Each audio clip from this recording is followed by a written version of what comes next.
Hello and welcome to Let's Talk CanQueer, the show that brings you the biggest issues facing gender and sexual minorities living in Canada. My name is Luke Smith, and this week we are going to be discussing trans and gender independent youth. I have some fantastic guests with me. We have Dr. Margaret Lawson with CHEO and the Diversity Clinic for Children and Youth. We also have Dawn Moore, the president of Camp 10 Oaks. Joining us a little later is Lara Purvis, the facilitator of the parent group for parents, guardians of gender-independent children. And we also have Beck from Around the Rainbow with Family Services, Ottawa. Gosh, that's a mouthful.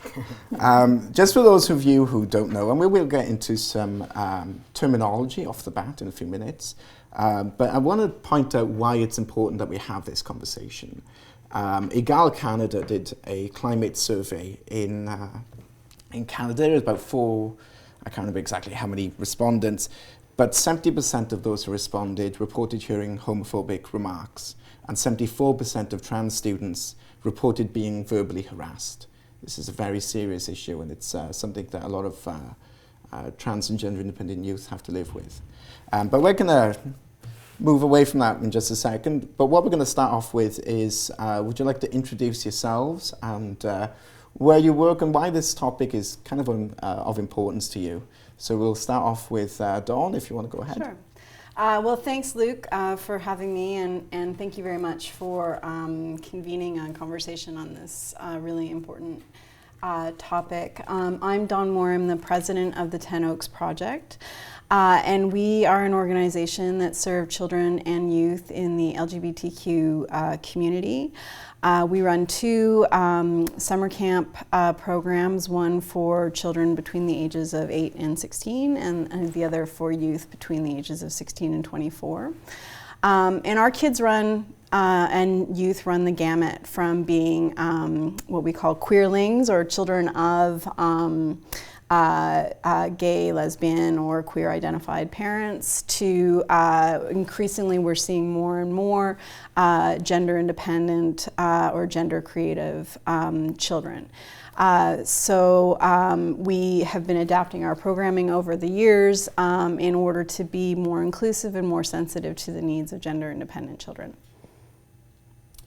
Awesome. Beck, do you want to kick off and let us know about the Around the Rainbow program? Sure. So thanks for having me here today. The Around the Rainbow program is a program that is housed out of Family Services Ottawa, and the program is supporting LGBTQ families, but we have a specific program that is a splinter of that, supporting gender creative children, gender independent children, trans youth, gender queer youth, and from that full spectrum. The range of it is education, training, advocacy, as well as supporting parents who have gender dependent and gender creative children, as well as trans youth in the Ottawa and surrounding areas. And so we work from a myriad of things where parents are calling, looking for support around social transitioning in schools, as well as referrals that may come through where people aren't sure where to look for supports around medical transitioning, as well as any other resources that are out there. And so we host programs, but we also field questions and refer to community agencies and work collaboratively as much as possible in the Ottawa area. Sounds like quite a handful of a program to handle. And Dr. Margaret Lawson, you're with CHEO and the Diversity Clinic for Children and Youth. Can you tell us a bit about that? Sure. So I'm a pediatric endocrinologist, which means I'm a pediatrician who specializes in hormone problems of children, things like diabetes, thyroid problems, growth problems, but also puberty. And it's because of the expertise that endocrinologists have in puberty that we became involved in the care of trans youth, because we have experience in providing hormones to induce puberty and hormones that block puberty.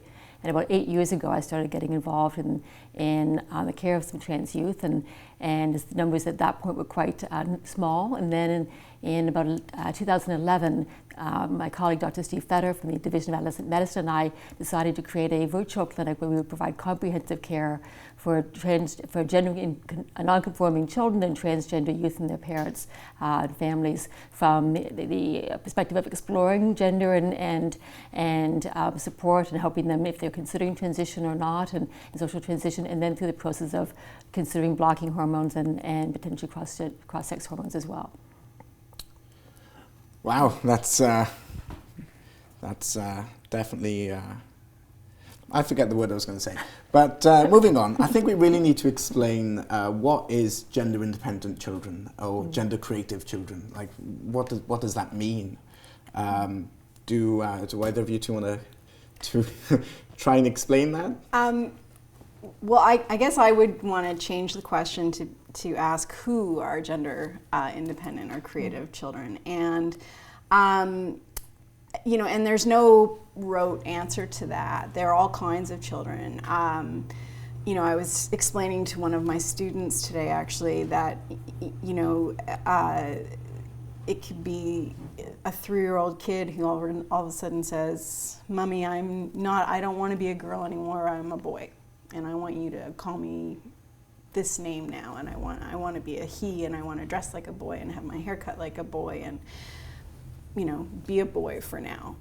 To youth who are very much have had a chance to explore their identities, and hopefully have had a chance to be exposed to people with different identities, or who have recognize that their biology doesn't match up with who they understand themselves to be in terms of their gender, and are deciding to make a commitment to actually transitioning into the gender that is not that doesn't match the biology they were originally born with.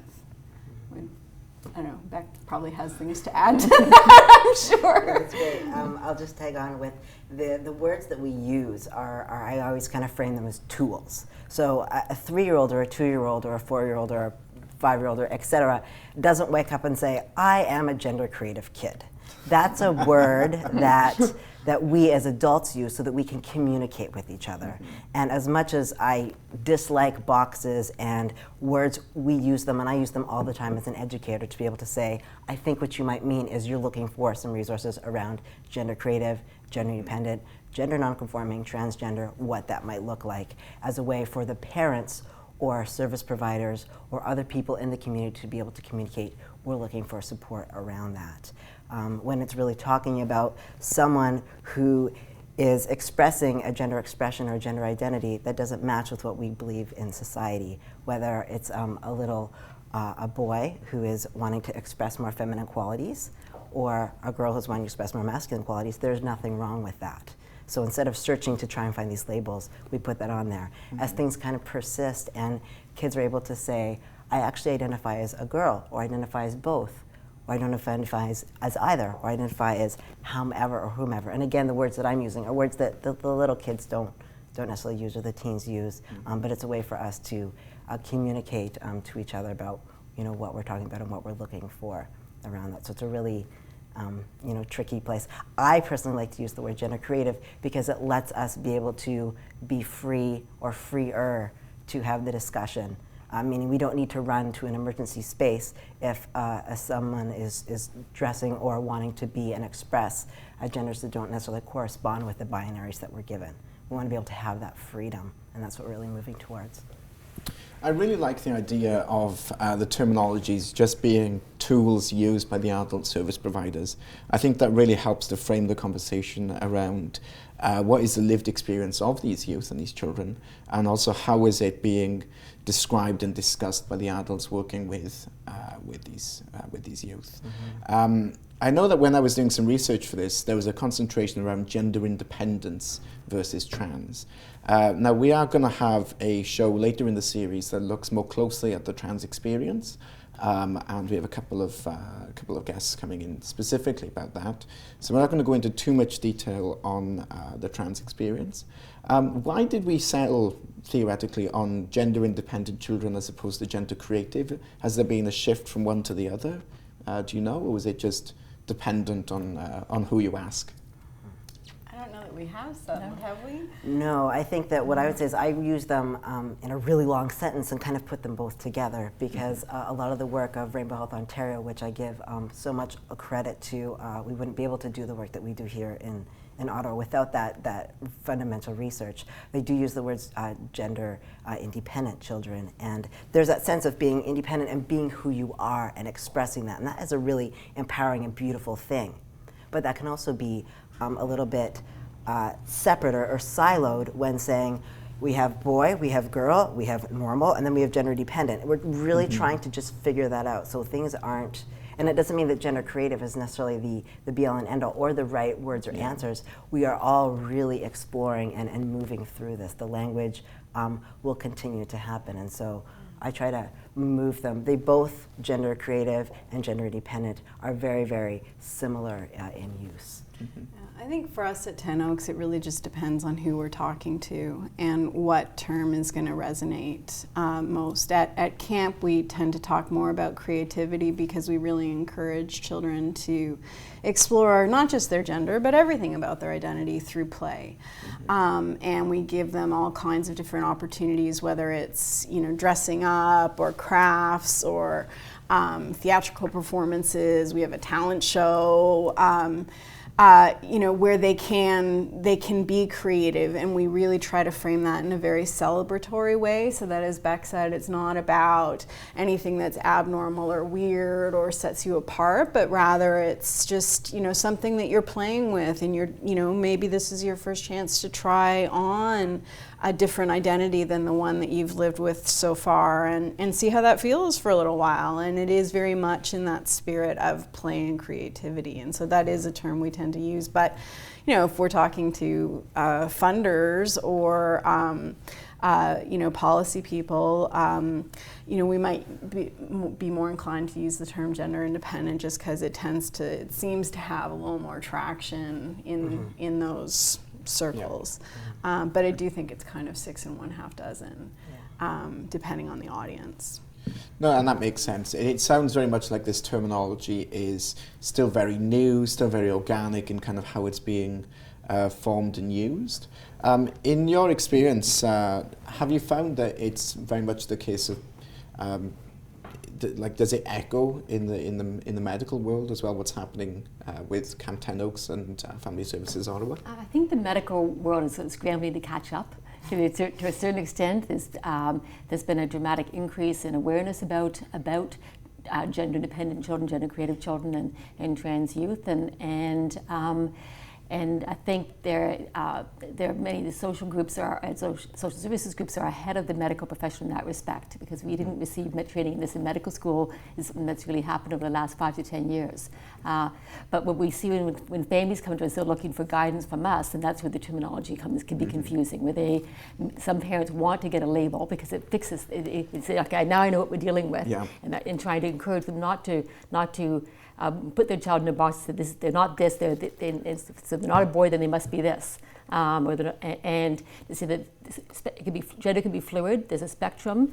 Play creative play goes along that spectrum as well, and that society tends to be very polarized. If you go in the Halloween stores, there's the boys section, the girls section, and if your daughter wants to be a ninja, she has to go to the boys section to get a ninja costume, and your son has to go to the boy has to go into the girls section to get a princess. A Kinder egg. Right. Yes. So it's confusing for parents. It's confusing for kids, and we apply labels to the kids, and it becomes even more difficult. And I think the labels are to help us as professionals, and but it can be misused in actually working with kids and families.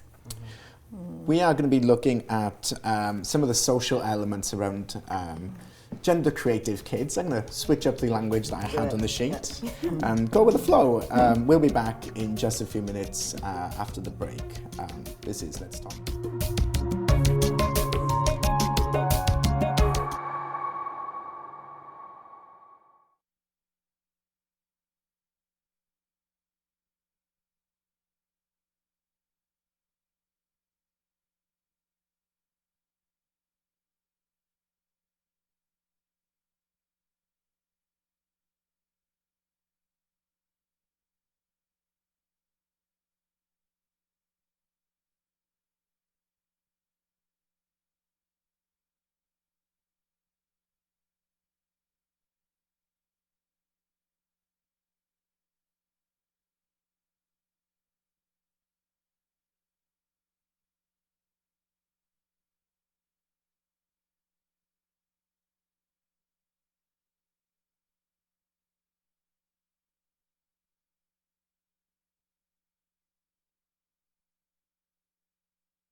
Hello and welcome back to Let's Talk CanQueer, the show that brings you the biggest issues facing sexual and gender minorities living in Canada.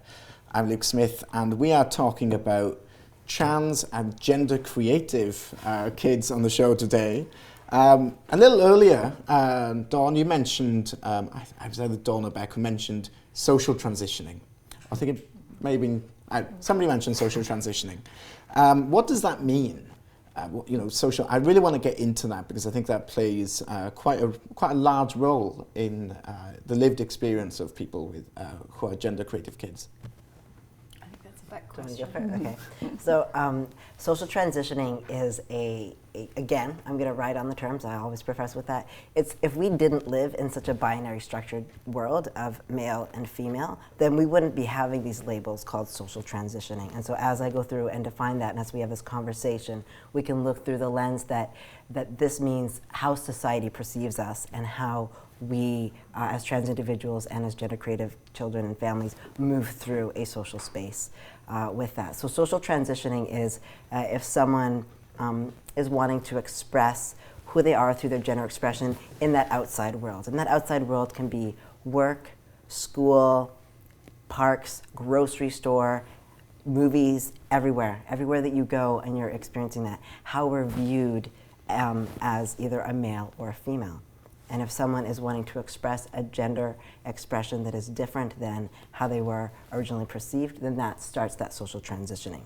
Example, if someone were expected that they were a male and are wanting to express female clothing, female name, female pronoun, that is the beginning of a social transitioning around that, and vice versa. And that freedom needs to be there to do that. So it can look like how the clothes are shifted and changed, the pronoun that is used, the bathrooms that people want to be using, et cetera, and how those experiences are taken and embraced in that society, or that more public space.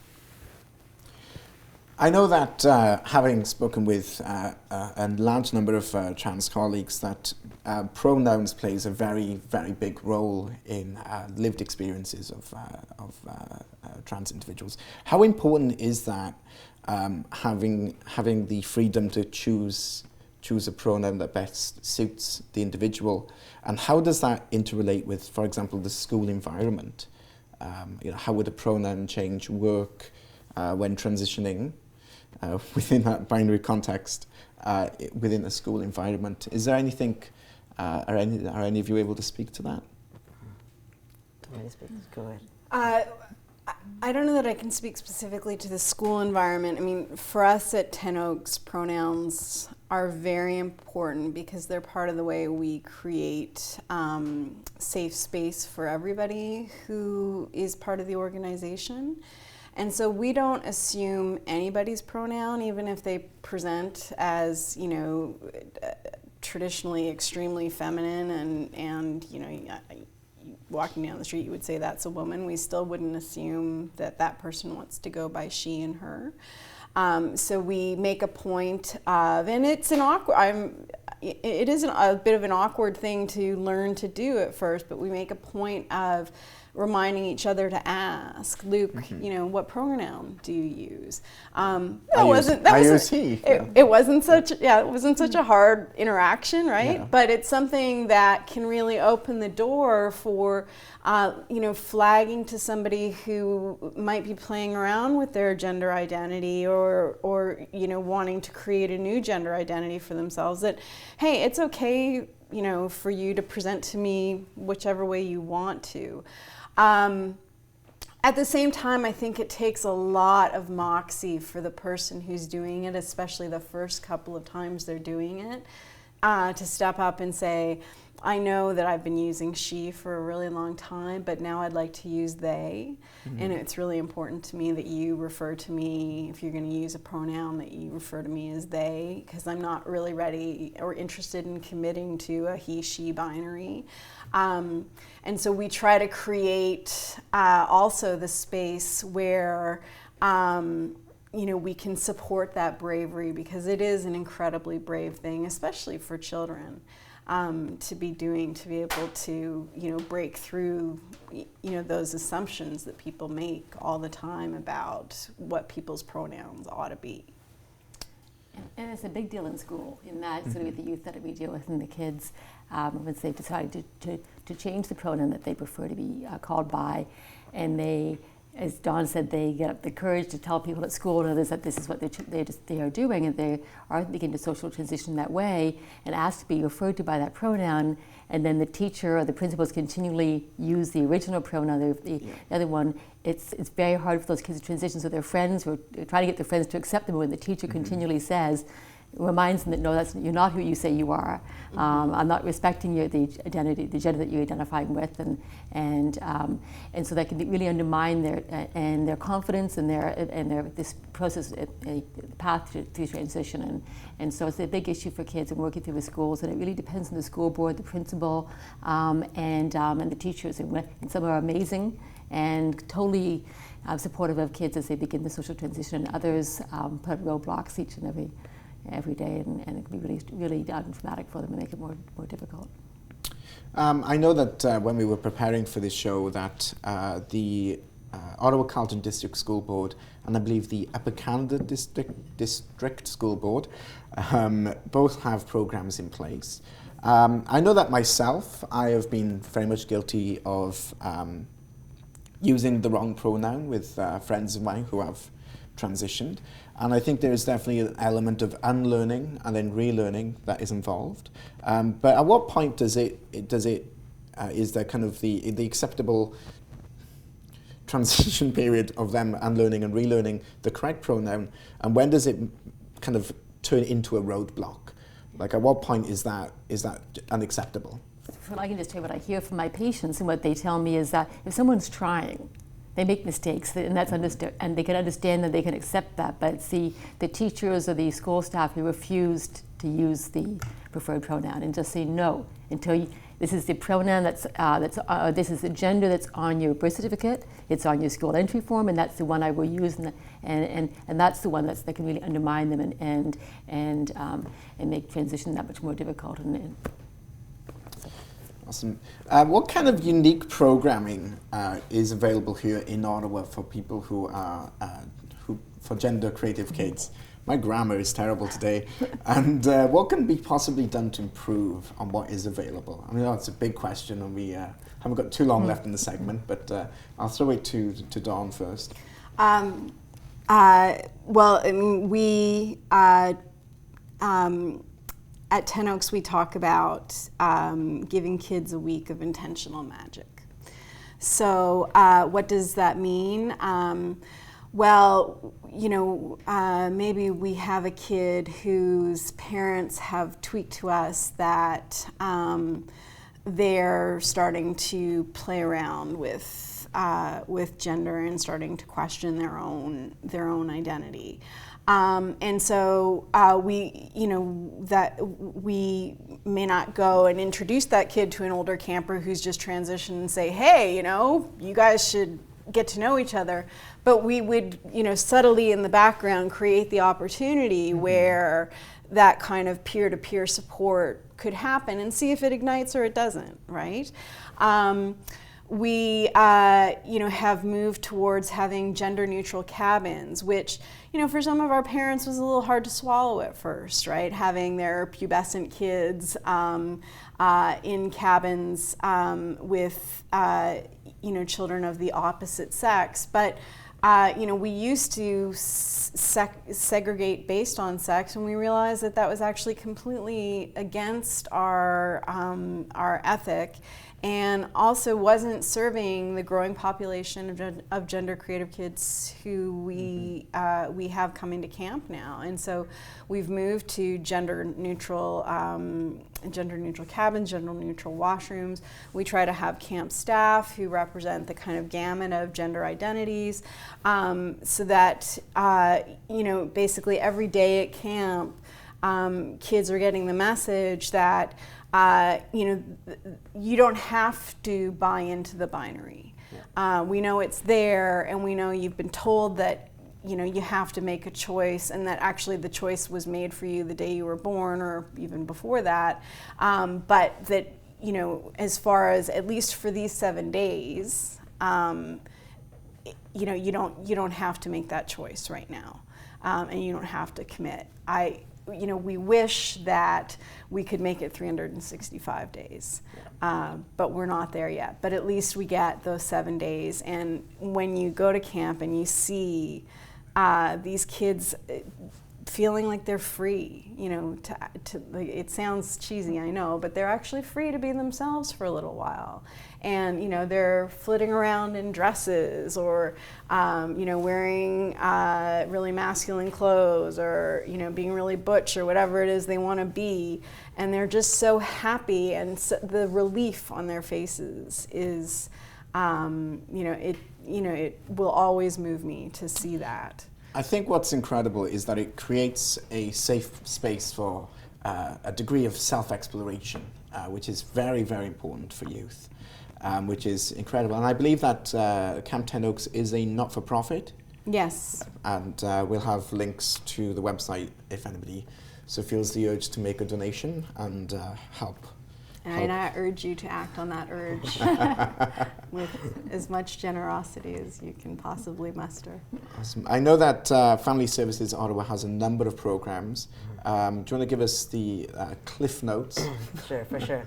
So in the way that 10 Oaks is supporting in that camp that week is a very wonderful and growing period for people to be able to express who they are.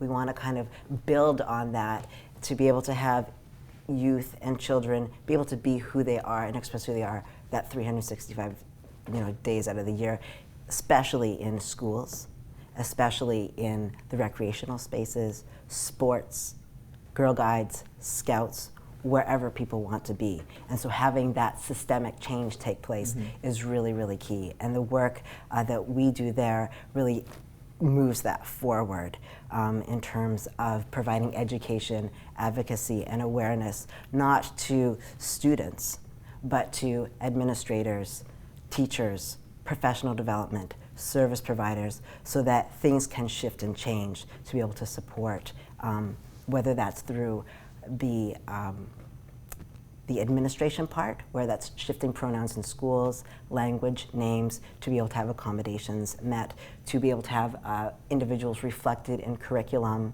visually, both in pictures, in books, and stories, and how we move through the spaces, as well as programs that support parents who are learning about and growing around supporting their gender creative, gender dependent, and trans youth, which is a partnership that we have with CHEO. As well, so that advocacy to be able to meet those needs, so that kids are able to be as they want to be, however that is, in their daily lives, because we know that if that isn't supported, then there's higher risks of anxiety and depression and self-harming and suicide ideation, et cetera, et cetera. We won't go into that too much, but that is a strong reality in what that is, and the climate that we have, whether it's on sports teams or in health centers or in schools, is to be able to support.